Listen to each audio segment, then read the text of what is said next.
충청일보 TV가 기획한 낮은 의자의 육사 지방선거 새누리당 대전 중구청장 예비후보이신 이은건 전 중구청장님을 모셨습니다. 안녕하세요. 네, 안녕하세요.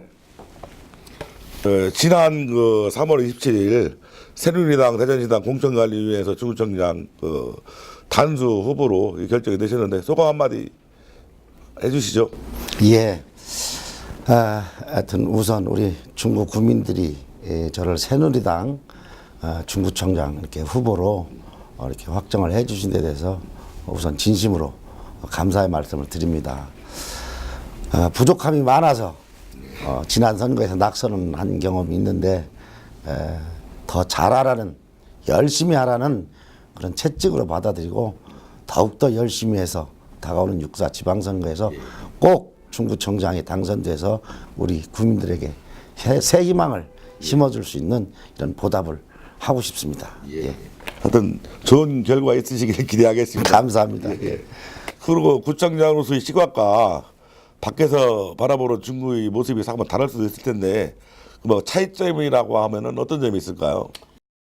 이제 현직의 구청장으로 재직할 때 하고 또 낙선을 해서 바깥에서 이렇게 이제 겪어보는 그런 구정하고는 쉽게 표현하면 바둑 두는 사람하고 옆에서 구경하는 사람하고 그런 거하고 비슷하더라고요. 그 안에 들어가 있을 때는 참 이것저것 여러 가지 복잡한 일도 많고 하다 보니까 잘 안 보이는 경우도 있는데 옆에서 이렇게 바라다 보면 훨씬 더 잘 보이는 것 같더라고요.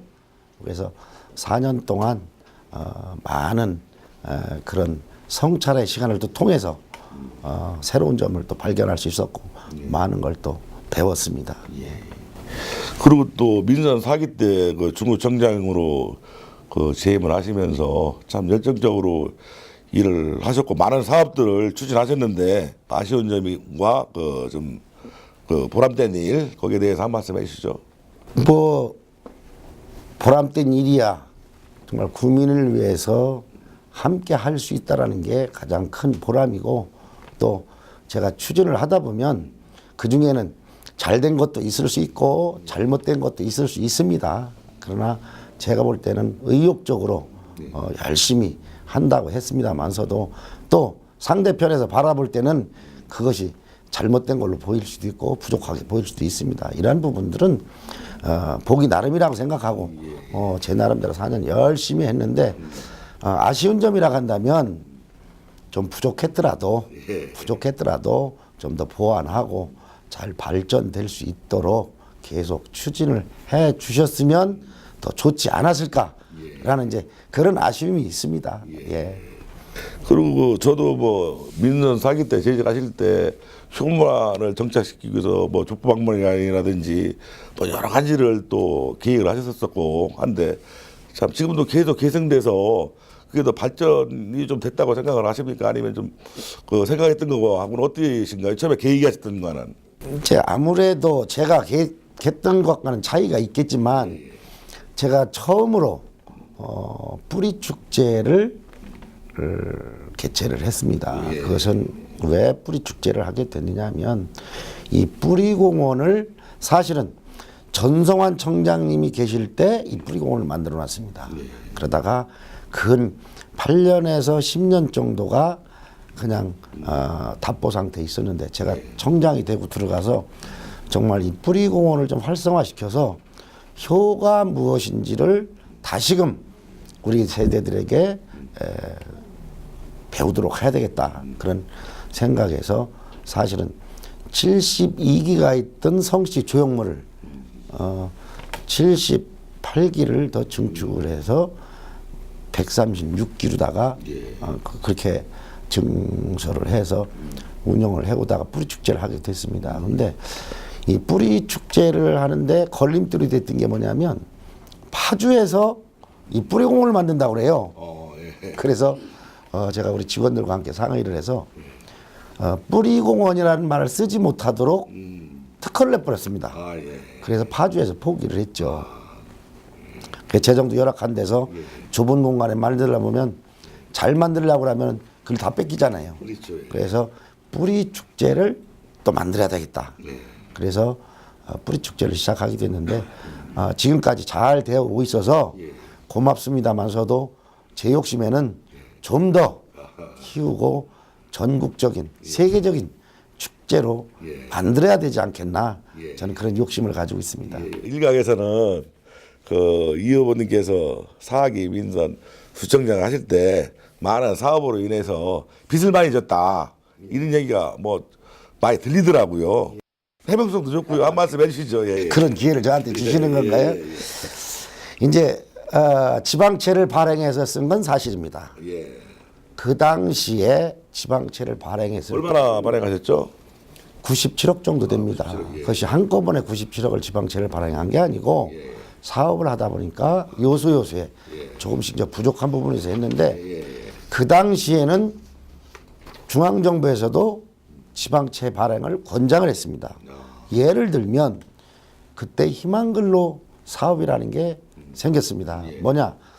경제가 어렵다 보니까 서민들에게 정부에서 돈을 좀 풀어줘야 되겠는데 그렇다고 해서 지방지자체에서 한 푼도 안 되고는 안 되니까 그러면 중구청에서도 일정 부분 지방채를 발행해라.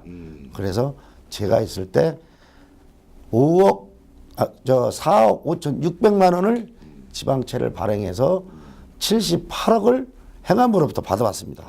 그래서 우리 국민들에게 희망근로 사업을 해서 다 돈을 나눠드렸습니다. 그건 당연히 받아야 되는 거죠. 빚을 지더라도. 그다음에 국민체육센터 짓는데 그 국민체육센터가 사실은 2003년도 김성기 청장님 때 시작을 했습니다. 부지 매입을 해놓고 돈이 없어서 체육관 건립을 못하고 있을 때 제가 문화관광부와 체육진흥공단을 수차례 쫓아다니면서 30억을 제가 얻어왔습니다. 그리고 너무 그것이 감격스러워서 제가 혼자 눈물 돌려봤습니다. 근데 시간이 오래 걸리다 보니까 자재값도 오르고 뭐 이러다 보니까 돈이 좀 부족해서 거기서 6억 4천만 원 지방채 발행해서 공사 완성시켰습니다. 그래서 부족 부분은 지방채 그렇죠. 발행해서 93억 공사였습니다. 그래서 뭐 족보박물관도 그렇고 또 지금 문화원을 만들어 놓은 것도 그렇고 하다 보니까 돈이 좀 부족한 게 있는데 안 할 수 없지 않습니까?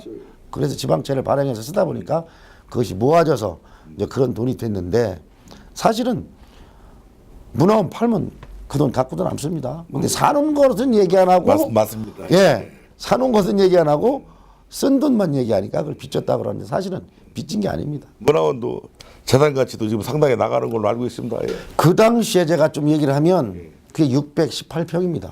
그네요 생각보다. 예. 경매 나온 게 3차 유찰이 됐는데 36억 5천에 저희가 사드렸습니다. 아마 지금 그 부근에 가서 그 땅을 사시려고 하다 보면 평당 1,200원 정도 못 삽니다. 그 당시 살 때는 따따블 이상을 줘야 될 것 같아요. 600만 원도 안 줬습니다. 이거 벌어놓은 거 아닌가요? 맞습니다. 그거는 빚졌다고 하면 말이 안 되잖아요. 예, 근데 그 좋은 건 얘기 안 하고 제가 이제 잘못한 것만 얘기하니까 빚졌다고 얘기하는 거죠. 예. 이번에 이제 구축유항을 도전하시면서 소통과 변화로 새 유항을 이제 슬로건을 걸고 계신데 간단하게 공약에 대해서 한 말씀 해주시죠. 글쎄 그걸 뭐 공약이라고 얘기를 해야 될지는 모르지만 가장 우선 중요한 것은 제가 소통과 변화로 새 희망이라는 이런 슬로건을 걸었습니다. 그게 뭐냐면 많은 국민들과 대화를 통해서 국민들이 무엇을 원하는지를 제가 듣고 알아야 변화를 유도할 수가 있습니다. 그래서 이 새로운 변화를 통해서 우리 국민들에게 희망을 주자, 하고자 하는 의욕을 주자라는 것이 첫 번째 저의 생각입니다. 그 새 희망을 통해서 우리 중구가 가지고 있는 원도심의 이런 활성화 문제, 결국은 경제 활성화입니다. 이 경제 활성화를 이룰 수 있는 것은 우리 중구가 원도심 지역을 어떻게 발전시킬 거냐? 그것은 중구만에 가지고 있는 장점이 뭐냐? 이걸 살려서 중구만이 가져갈 수 있는 문화예술의 도시를 만들자. 사실은 공장을 줘서 돈을 벌 수도 있지만 중구에는 공장을 지을 수 있는 부지도 없습니다. 그것보다도 더 고부가 가치를 창출해낼 수 것이 바로 문화예술이다. 그 문화예술을 통해서 한 축을 담당하고 또 보문산 개발을 해서 관광벨트에서 거기서 경제를 창출해내자라는 두 가지의 측면을 가지고 중구를 새 희망을 가진 살맛 나는 살고 싶은 그런 중구로 만들고 싶은 게 제 가장 큰 포부입니다. 원도심에 대한 뭐 구체적인 계획이 뭐 좀 서 있는 게 있으실까요? 저는 이제 뭐 제가 확답을 드릴 수는 없지만 원도심을 활성화시킬 수 있는 방법은 여러 가지 방법이 있지만 가장 시급하게 해야 될 일은 기반 시설 확충입니다. 도로도 좀 넓히고 또 이런 오페스 처리도 제대로 만들고 해서 오고 싶은 와서 집을 짓고 싶은 이런 시설들을 해놔야 들어오지. 예를 들면 현재 중구 같은 경우는 새로운 건물을 지려면 있는 건물 헐어내서 폐기물 비용 물어야 되고 그렇죠. 또 정화조를 묻어도 하나를 더 묻어야 됩니다. 그러다 보면 뜯어내고 새로 지어야 되니까 시간도 오래 걸리고. 그렇죠. 그러나 새로 신도시가 생기는 곳은 빈터에다 집만 지으면 됩니다. 기반시설 잘 돼 있습니다. 그러니까 올 수가 없습니다. 바로 기반시설을 빨리 확충하는 게 가장 급선무라고 생각이 되고, 그 다음에 이제 원도심 지역이다 보니까 이런 재래시장도 다른 것보다는 많습니다. 그렇죠. 예. 그러면 재래시장을 또 어떻게 살릴 거냐? 이런 부분들도 함께 고민을 해서 같이 풀어나가야지 일방적으로 한쪽 측면만 가지고 여기다 이거 하자 해라 해서 되지 않는다고 저는 생각합니다. 그런 부분들을 해결하기 위해서는 많은 노력이 필요하고 시와 중앙정부가 같이 움직일 수 있도록 하는 역할이 제 역할이 아닌가 저는 그렇게 생각을 합니다. 그리고 이 후보님께서는 타후보와 뭐 좀 차원이 다른 특이한 공약이 있으시면 뭐 한번 한 말씀 해주시죠. 그건 지금 얘기해버리면 나중에 선거 때 어떻게 하라고요. 그래서 뭐 아는 몇 가지 아는 가지고 있습니다. 가지고 있지만 아까 말씀드린 대로 중구가 가지고 있는 특징을 다른 도시에는 할 수 없는 이런 도시를 만들어야 되겠다. 그러기 위해서는 구역별로 제 나름대로 구상을 하고 있는 게 있습니다. 그래서 이런 부분들을 거기에 정말 모일 수 있도록 모여들 수 있도록 뭐 일례로 뭐 하나 예를 든다면 병덕 문화예술의 거리다. 그렇다면 비 오는 날 수채화를 그릴 수 있는 사람들이 모일 수 있는 거리, 이런 거리를 만들어야 된다라고 제가 생각을 가지고 있는 겁니다. 그래서 요소 몇 군데를 제가 원도심 지역에 이런 구상을 하고 있다는 것만 말씀을 드리고, 지금까지도 뭐 잘들 구정을 펼쳐 그러시지만 저는 더 잘하는 그런 사람이 되도록 열심히 노력을 하겠습니다. 그리고 이제 마지막으로 하시고 싶은 말씀 있으시면 뭐 한 말씀 해주시죠. 뭐 지금 입장에서 제가 이제 선거를 앞두고 있으니까 6월 4일 날 지방선거에서 꼭 중구청장으로 당선이 되는 게 제가 이제 바람이고, 또 하고 싶은 말이 있다고 한다면 저를 꼭 당선시켜 주십시오 하는 게 제가 하고 싶은 말이지요. 열심히 하겠습니다. 우리 중구 구민께서 많은 사랑으로 저를 다시 중구청장으로 이렇게 당선시켜줘서 열심히 일을 좀 부려먹었으면 좋겠습니다. 예. 네, 오늘 좋으신 말씀 감사합니다. 아이고 이런 시간을 저한테 주셔서 감사합니다. 고맙습니다.